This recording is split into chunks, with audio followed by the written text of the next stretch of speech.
Hello, Newcastle fans, it's a pleasure to have you here.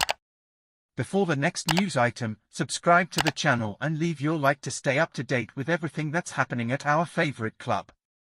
Darren Eales previously described that Newcastle United's target for 2023 and 2024 was qualification for Europe, an achievement they missed out on by a small margin.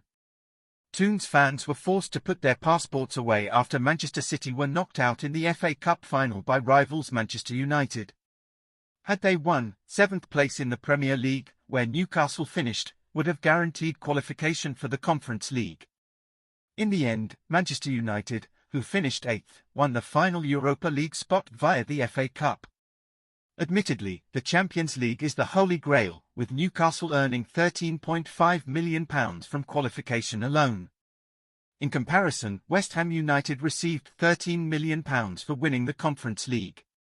The club's CEO, Eales, set Newcastle the target of reaching Europe by 2023-24, a dream that ultimately failed to materialise. Are you watching this video and haven't left your like yet? Click the like button so that YouTube will always recommend Newcastle news to you. Continuing.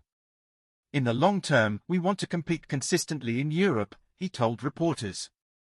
If we want to be among the top 6 sustainable clubs competing for titles, we need to be in Europe year after year. We hope that with the return of the players and the fact that we don't have intense games in the second half of the season, we can qualify for Europe, because that clearly gives us the revenue from the games, from their progression. The club directors will be deeply disappointed, although they know that the result was atypical. 7th place was enough to secure Conference League football every year since its creation in 2021. What the result does mean, however, is that Eddie Howe enters next season with added pressure to deliver. Next year is likely to be a defining year for the Toons manager, who has made no secret of the fact that qualification for Europe was his goal. In your opinion, can Eddie Howe take Newcastle to Europe next season? Yes or no? Leave your opinion in the comments.